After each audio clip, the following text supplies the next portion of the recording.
We can't approach monthly giving or sustainer giving the same way that we approach single gift giving. We've mentioned long-term value of donors. I think continuing to center in on that and realizing these donors that we're inviting to become a monthly partner with us, they're going to be a long-term partner. Sustainable giving is one of the best ways to humanize because we don't have to feel like we're trying to get 2.3 gifts a year out of this person. So how many asks do I have to get, on the phone and an email and everywhere else to be able to get to that place?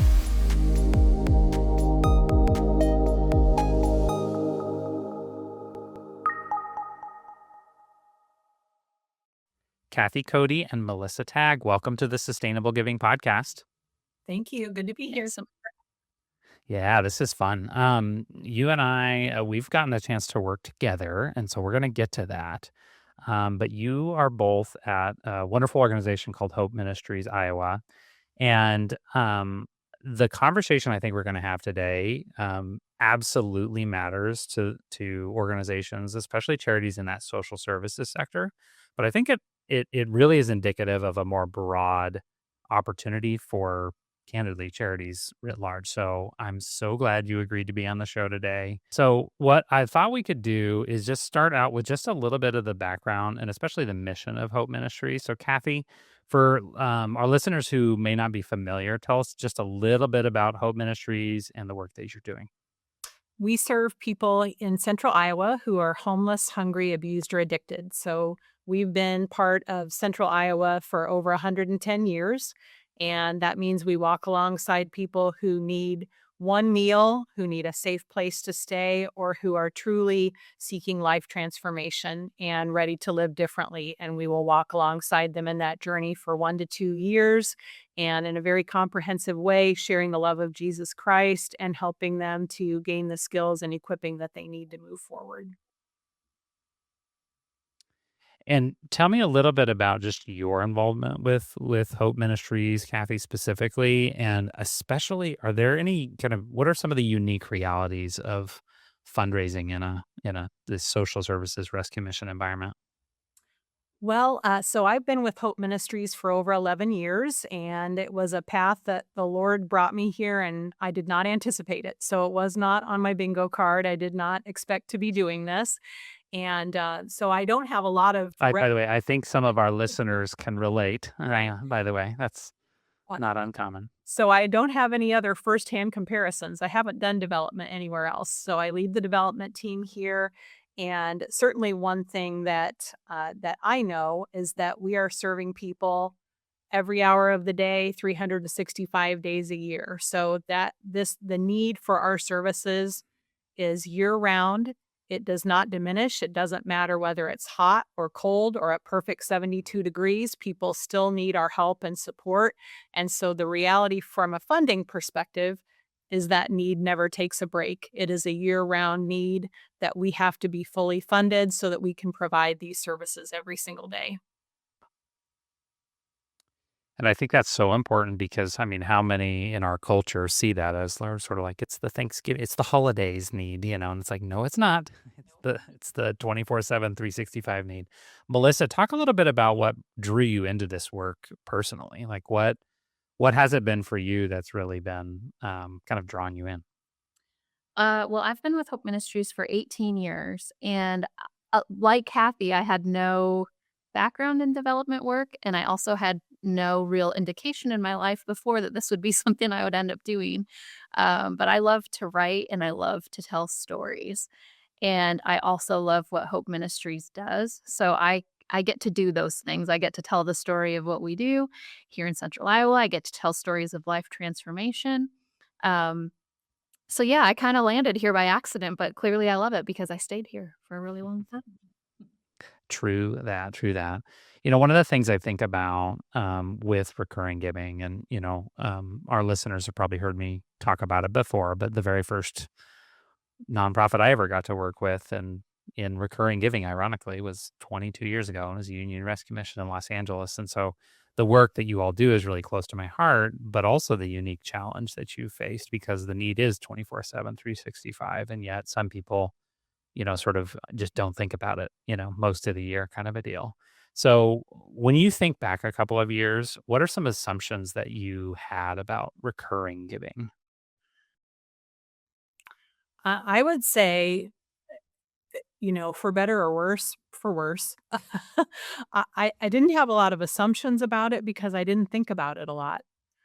It was an option. It was one of many ways that people could choose to partner with us in our mission, and I did not give it any special attention.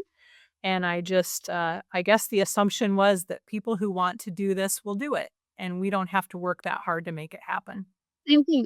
We've actually had a monthly giving program since before I started working here at Hope Ministries, so it's been there. It's gone through different iterations, different names, but like Kathy, I just thought, well, we put it out there in front of people kind of in a passive way, and if they want to, they'll do it. I think maybe an assumption that I had too was that it was a little bit nervy. If somebody say they made a first-time gift that it's kinda nervy to right away ask them to become a monthly donor. So that was for sure an assumption I was working under, and we've done a complete 180 on that, so Yeah. Well, and so much of it is like, I mean, I'm trying to think if I've ever worked with an organization that didn't have people who gave on a recurring, monthly basis kind of a deal. But I do think so many organizations, it's just a little bit of almost out of sight, out of mind, right? It's kind of like, yeah, we've got a checkbox on the website.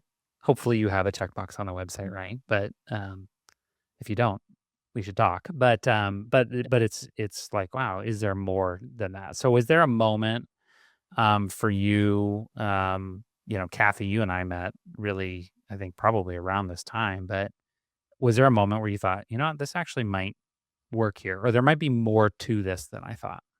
Sure.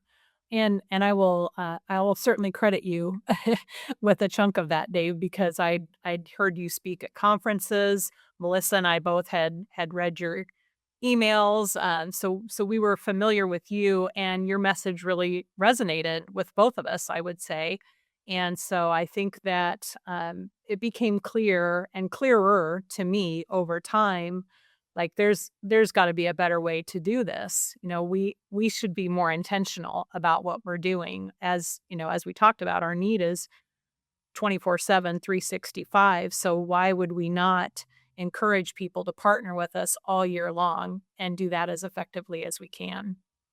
Was there a point where it was like moved from either kind of theory to possibility? Like, what sparked that shift for you? Sure. So we are a growing organization. We've grown significantly in the last couple of years, particularly in our services for women and children. So as we've grown and our services have grown, of course, our revenue need has continued to grow as well. And we're seeing other areas where our revenue really was not growing. And we're experiencing what Hmm. I think many, many nonprofits are experiencing with fewer donors overall. So there are certainly some challenges that we were facing, and so that made it more of a priority, I would say, for us to say, we need to grow, and what are the smartest ways we can do that? And this is an area of opportunity. It sort of reinforced the path that we already had started going down. As Melissa and I both have some competitive spirit in us, and we like to beat every benchmark. Uh, we, and we went through a benchmark That's a good thing. report, and there were 7 different measures. I think it was 7. The only one that we didn't beat the benchmark on was how much of our revenue was coming from sustainers. We're like, "Gosh darn it, we're gonna Okay. we're gonna fix this." So, I had not heard that. I love that.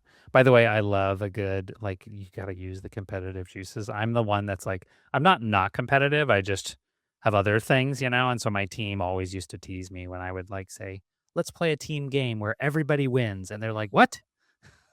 That doesn't count. right. Oh, I love that. I love that. Well, and a lot of times it's just the motivation to say, like, okay, what's out there? What's happening? To your point, the generosity crisis, the reality that it is very common for charities to be dealing with, hey, how do we get more out of fewer donors? Right. Um, but the reality is when you see that kind of like, oh, actually there's something changing over here. And I remember that, like I said, that when I was with Union Rescue Mission, working with them, again, this was a hot minute ago, but I think they were less than 5% of their revenue from from recurring. And it was just really discouraging because it was like we knew the need was 24/7, 365, and yet the support wasn't. And I remember Kathy, the development director that I was working with at the time, he came from business, and you'll love this. Um, he said, I figured out our problem. Our income is way too lumpy. Like it comes in all in the fourth quarter and like, and Easter, right? And he's like, can we even that out? This is this was a minute ago. And I was like, Let's do that. oh, his name was Abel. I was like, oh, Abel, this is welcome to fundraising. And yet today, right, there are charities, there are social services charities that have 20 and 30% of their revenue coming from monthly recurring revenue. And so January is not the dreaded, month that it used to be. Right.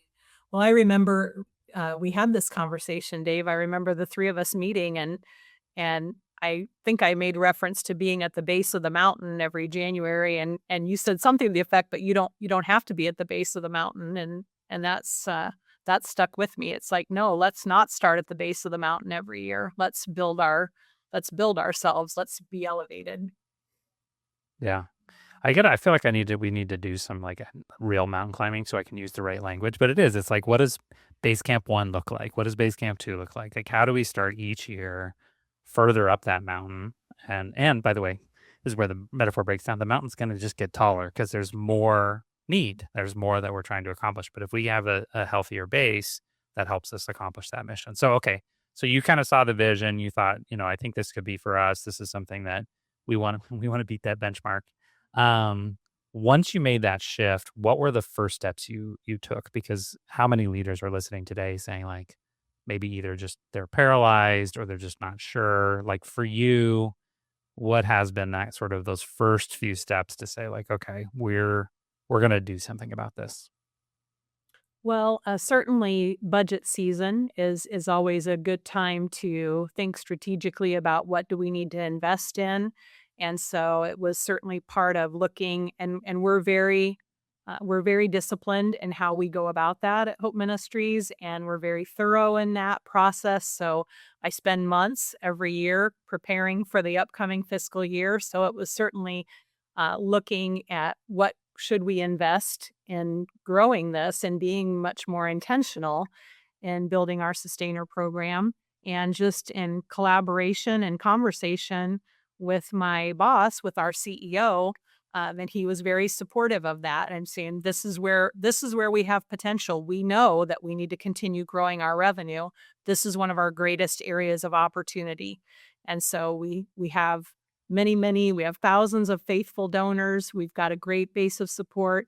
And so it was putting it into conversation with my CEO. It was adding it into our budgeting process, and we made it a strategic objective for the year that we were going to make this a top priority. That makes sense. When you think about kind of planting those seeds with leadership, or in some cases it might be with the board. Any particular thoughts come to mind? Kathy, if somebody was listening today and they're like, yeah, what would you say are some of the cores of just even being able to plant those seeds? Well, I think, for us, it was just looking at the big picture and looking at the reality that, you can see what has happened as our base of support has been shifting over the last several years. So we see that we're facing some challenges. We know that the Lord has called us into more, and we're not going to shrink our services. We're going to grow our services. And so, I would say it was a pretty easy conversation. So I hope others have that same experience. It was a pretty easy conversation because we saw great potential when we had less than 10% of our revenue coming from sustainers. There's a whole wide window of opportunity there. Yeah. No, that makes sense. When I think about just the the climate that we're in today, I'm seeing that more and more. Executive leaders, boards are like, some of it's like, oh yeah, I see the subscription economy, I see what's happening in that space. But others are just seeing the overall trends. And I think that's been really encouraging for us as we're working with organizations to look at, this reminds me, and you and I have talked about this, the kind of digital fundraising in the mid 2000s. In the early days of digital fundraising, it was like, well, you just need to have a website, and can't somebody's cousin make that? And shouldn't that be our? It's like, no, no, there's like this thing called fundraising. We should actually do it, right? Well, today, fundraising as a digital medium, I would argue, is much more mature, right? We think about the different channels within digital, and I think we're in the same place with recurring giving, where it's like it's not enough just to have that checkbox, right? Melissa, I'd love to hear from your perspective because right around this time, you mentioned that fiscal year, Kathy. That's when we had the opportunity to come in and do our deep dive assessment and kind of work with you on that.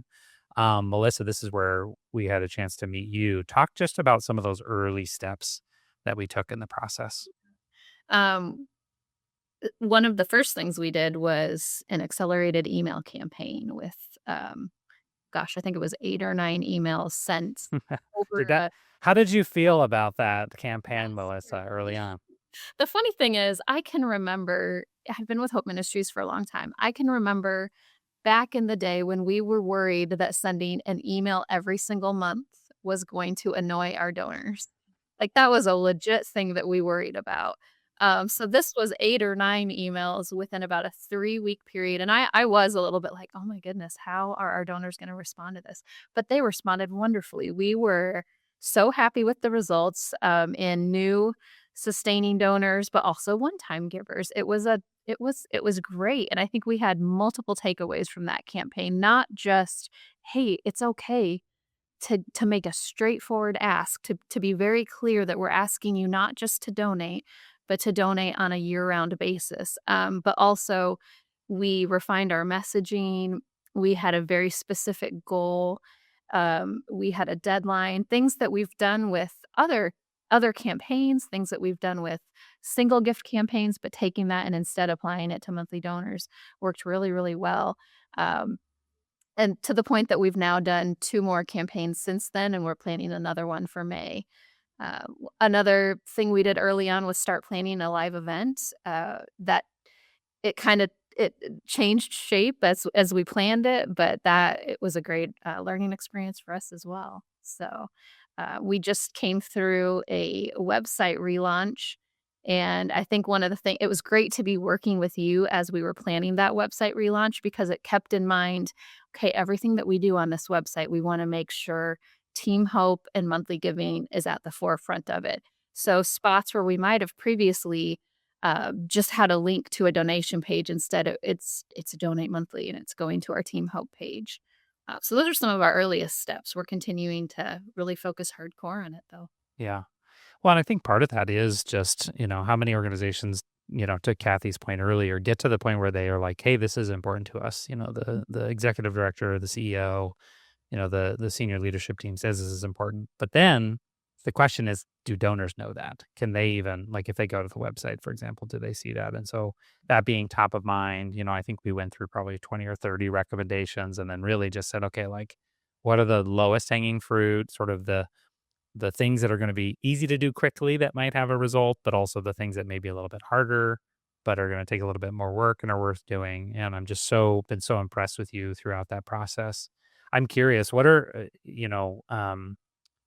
what surprised you? And I'd love each of you to take a turn to answer this, but what surprised you most during the process? Well, I'm afraid if I go first, I'm gonna steal Melissa's answer. Yes. I think we were surprised. I was certainly surprised that, people that we built momentum after several communications.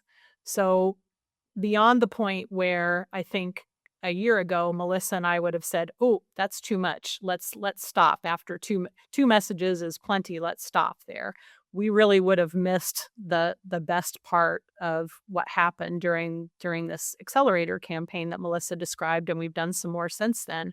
So it was a surprise and a great learning, I think, for us to that we can do more, and the our partners and our donors are tolerant of more than we think they might be, and we're all used to getting lots of communication from people, but we kind of were timid around that. So I think I think it was a good surprise and a good learning for us that we can talk to people multiple times about something, and the momentum will build. Yeah. Well, I think, people hear about that, 8 or 9 emails in a campaign, and they think, "Oh, it's the same email and you're just resending it over and over again." And it's like, "No, you're mixing it up. You might be telling stories, you might be providing updates." Melissa, for you as a writer and as somebody who loves to tell stories, I loved seeing you kind of embody like, "Okay, well, yeah, what we're not trying to hide the fact this is a campaign. There's a very specific goal and there's a very timely reason," which I would love for you to get into here at some point, because I thought that was really, really well put. But Melissa, for you, what's something that was surprising to you in the process? Um, I think one of the biggest things that surprised me is actually how quickly that first accelerator campaign came together. I remember thinking that we would spend a lot more time planning and strategizing and it and instead we just did it. And I think a lot of things can be that way where you can think you have to sit down and take a lot of time. It's like, no, we actually have the capability. We have the strong message. We can just do this. And then um, to Kathy's point, not only was I surprised that we could do more, but ever since that first campaign, I think we keep having opportunities to do more. The more we have focused on Team Hope and monthly giving, I feel like the more we start to see how in our other efforts we can bring that into it, or we can have this spread to the rest of our team where it becomes a focus for all of us. Even down to little things like, hey, this specific communication piece needs to be updated. Well, since we're updating it, how do we bring monthly giving into it? How do we make a very clear call to action on this one piece that is centered on Team Hope versus centered on a menu of opportunities? So I just feel like the more we talk about it, the more opportunities we find. If you're a nonprofit leader thinking seriously about the future of recurring giving, I want to take just a moment to share a resource with you. My book, The Rise of Sustainable Giving, is now available as an audiobook, narrated by me and designed for leaders who want to grow sustainable recurring revenue in today's subscription economy. This book brings together 2 decades of working with charities, deep research into the subscription economy, and practical frameworks for building recurring giving programs that last. Whether you're just getting started with monthly giving or you're looking to take an existing program to the next level, this audiobook is meant to meet you where you are on a walk, in the car, or between meetings. And even if you've already read the print edition, many leaders are finding that listening to the book helps them hear the ideas differently and spot new opportunities. You can find The Rise of Sustainable Giving audio edition wherever you listen to audiobooks. If you care about growing generosity that's sustainable for your donors, your organization, and your mission, I hope you'll give it a listen. There's just something about, when your focus is on it, then it does become that priority. And I want to get to some of the results you've seen overall and talk about that. But before we do, Melissa, I'd love to have you talk a little bit about just how you've thought about messaging that particular campaign. You had just recently expanded some things in your program, and I would love for you to share that because I think it's a good example when we talk about having a specific need, something that's timely. So much of fundraising, and especially recurring giving fundraising, is just sort of like abstract and generic, and it's like, "Please give to us now." And it's like, why? The donors maybe not consciously asking this, but they're subconsciously saying, "Why now?" Like, what's different about yesterday, and what do we need to do about it? So talk a little bit about that because I think that was a pretty breakthrough insight for you all. Yeah, we consistently have the messaging challenge that Hope Ministries does so many different things. We serve free meals, we provide safe shelter, we provide life recovery programs, and within life recovery, so much happens. So a lot of times we have this struggle of what thing do we talk about. So as we started talking about an accelerator campaign, I think we probably mentioned to you that we had opened a brand new Hope Ministries Center for Women and Children where we are serving triple the number of women and kids versus what we were at this time last year. So that became our message, and we really honed in on safe shelter for women and children. Um, we set a goal related to our increase. We had previously been able to shelter around 30 to 35 women and kids at one time. Now we can shelter 100 at one time. So that really drove our messaging for our first couple of accelerator campaigns. We got to the point where we brought in enough monthly donors to cover that goal. So we kind of felt like we had to shift a little bit again. So we're staying focused on safe shelter now. But as we look ministry wide, women, kids, and men, our numbers have increased 22% over the past year. So we're continuing to talk about safe shelter and the growing need in our community. I love that. Well, and, one of the things when we think about an ongoing value proposition, which is something we certainly talked about, is it's the answer to this question: why should I give to you rather than some other organization or not at all? And unfortunately, a lot of donors are subconsciously choosing the not at all. They're just not responding, right? And so, what you did there in saying, answering the question, what's something that's timely that would make sense to donors? It's not just like sort of inside speak, right? But it's something that's timely, it's specific, and donors would understand it. And in your case, because you had just expanded your programs, that was just the perfect message to say, hey, this is something that's a reality. Now, you had expanded the prior year. I'm sure you had sort of moved on programmatically because you're like, well, now we got to operate this thing. But as far as donors are concerned, that is like you've tripled the number of, in this case, women and children that you're serving. And that makes sense. Like that just makes sense to donors. And we saw them respond that way. I love that. Well, okay, so talk a little bit about just kind of what's changed, where you're at today, and I think you and I talked about this. We'll get to it, but in some ways, I've always felt like we're still in the starting gate. It's like there's so much more to do, but you have done so much over the last months. Half a year, more than half a year at this point. Um, Fast forward to today. So where'd you start, and where are you at today? So the number of monthly givers that we have has far exceeded what our hope would have been starting our work together in the last. So over the last 8 months, we've gained about 90 new monthly donors. That's well into double-digit growth for us. So that's fabulous. We were only a couple emails into the first accelerator campaign when Melissa and I high-fived and said, "We've recovered our investment." So, you know, that There, was yeah. that was a great milestone.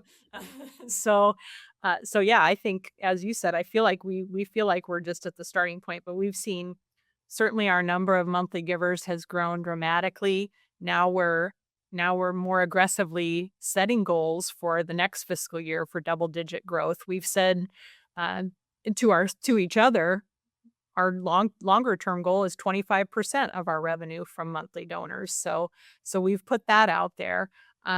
We've seen our average monthly gift actually increase, which is another surprise. I would expect with more monthly donors, you might see that come down. We've seen our average overall grow.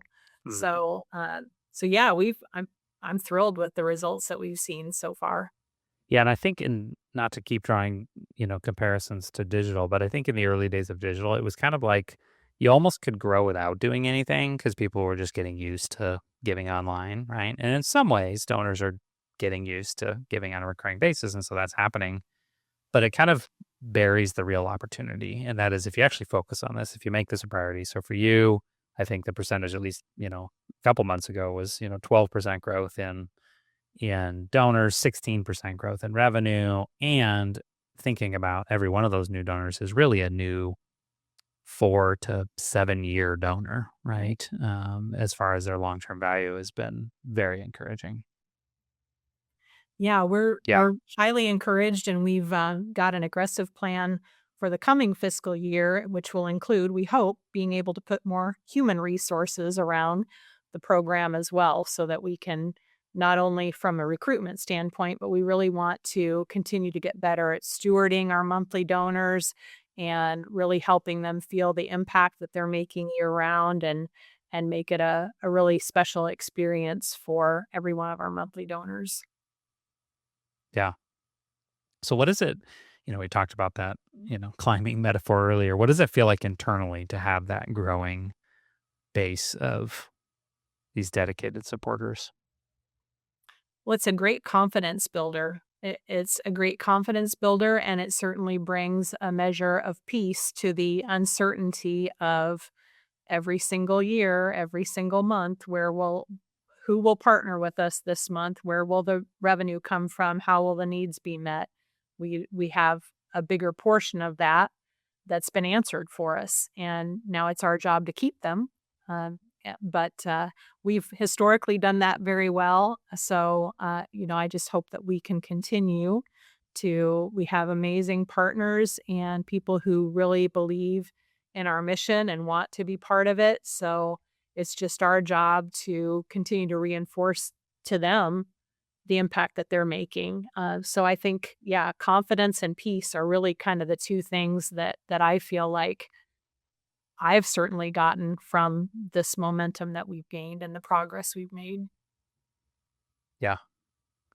So encouraging. I want to turn our attention a little bit to other leaders. So much of what we do in this podcast is about just helping people to understand, like, is this for me? Could this be for me? What is that? What does that look like in my, lane?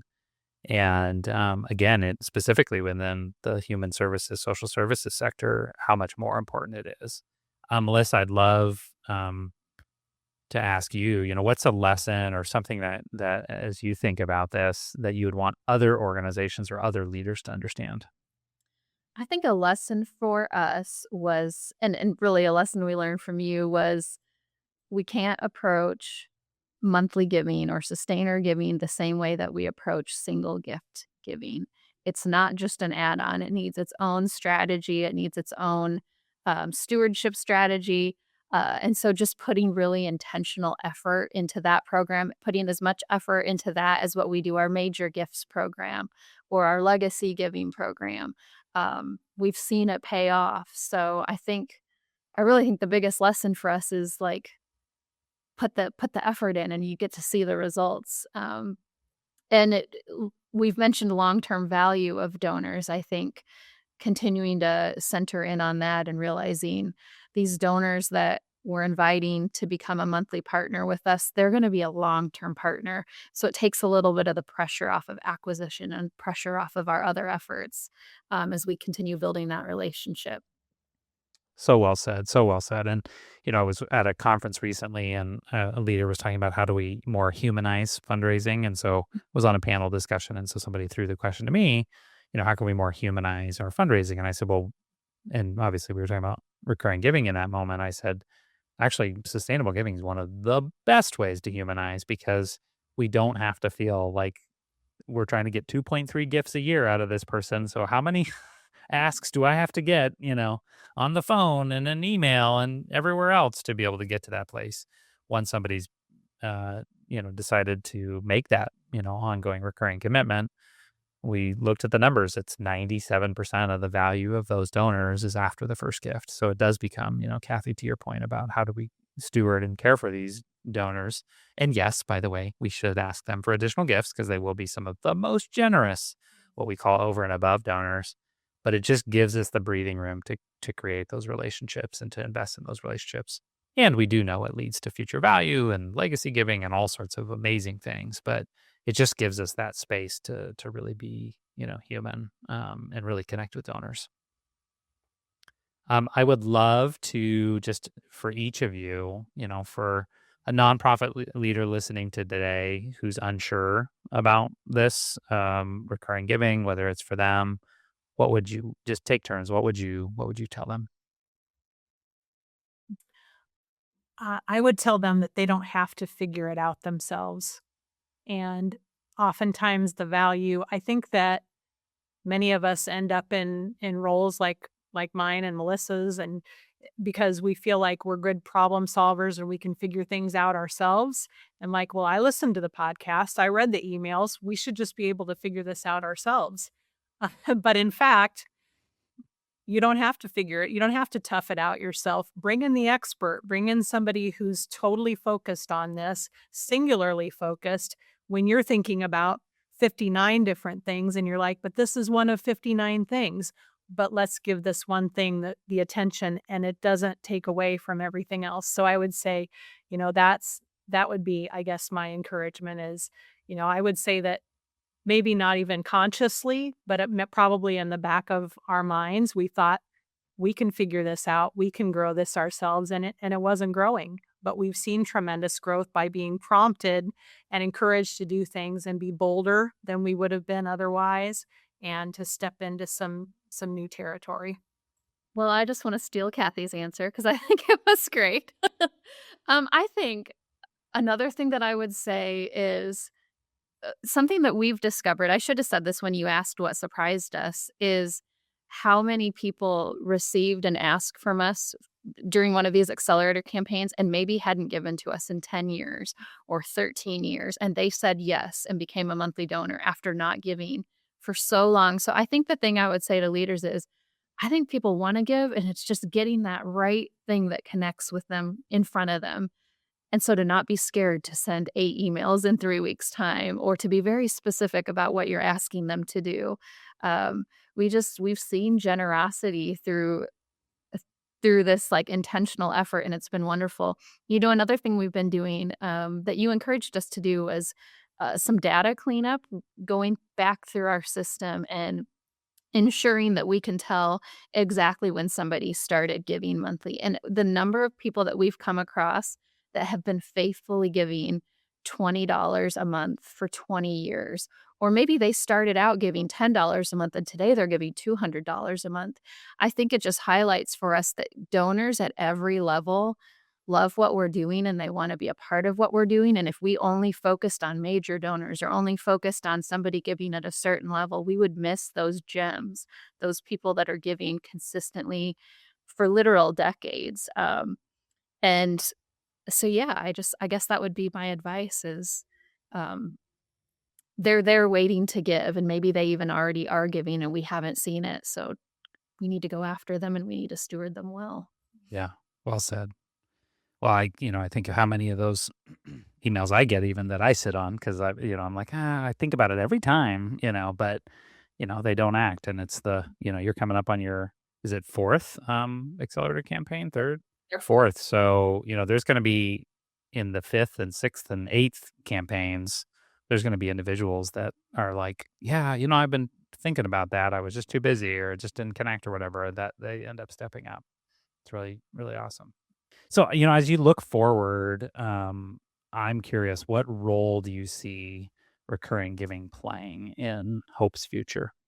I certainly see it playing a very significant role in our future. I see it being a much bigger part of it's already become a bigger part of not only our revenue, but also our stewardship and how we care for our donors and how we think about what we do. So we have done a good job in the past several years as a team of becoming very aware of donor relationships at the highest giving levels and saying it's not one person's job. This is how our whole team is oriented. And we are trying to start that same, and I think there's definitely openness to it.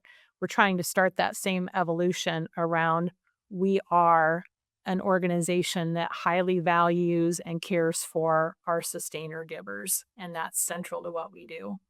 Well, it's a bright future, that's for sure. I'm convinced we are on the very front edge of an entirely new wave of generosity, and we're seeing it, especially in the North American context, even amidst some of those trends around, fewer people giving to charity.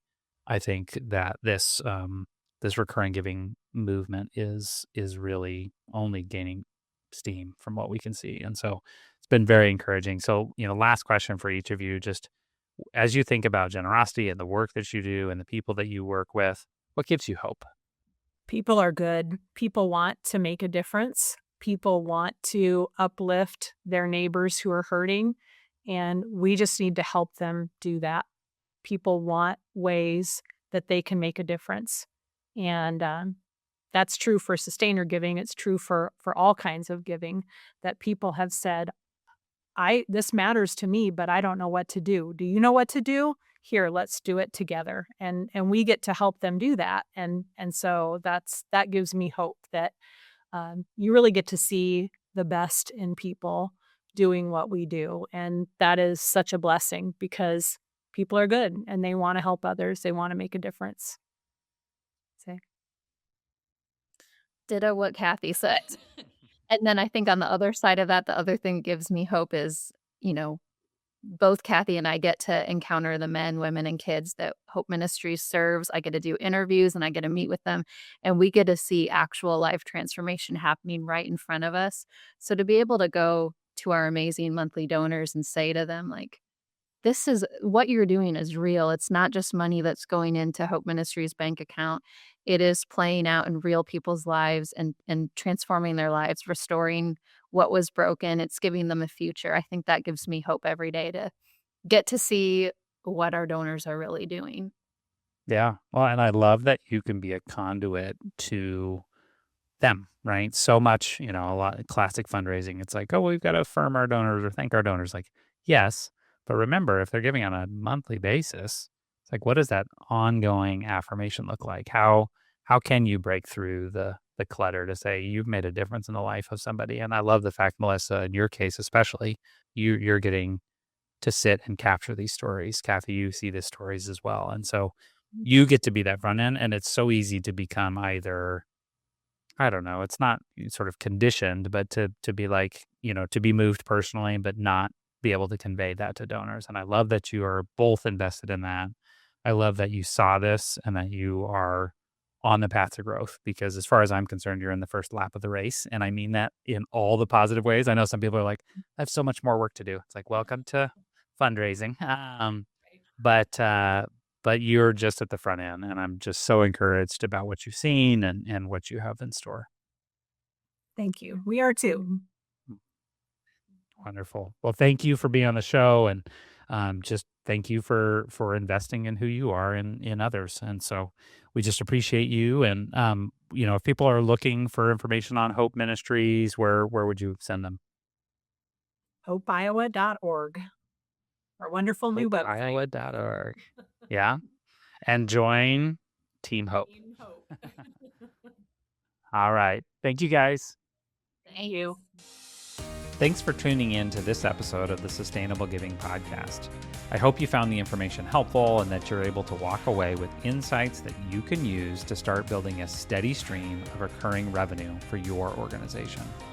For even more resources to help you build a thriving recurring giving program, go online to sustainablegiving.org. That's sustainablegiving.org. And lastly, if a leader comes to mind that you think would benefit from this episode, would you do me a favor? Would you share this episode with them? Just that little act could be the difference they need to start growing sustainable recurring giving for their own organization. Until next time, thanks for joining us.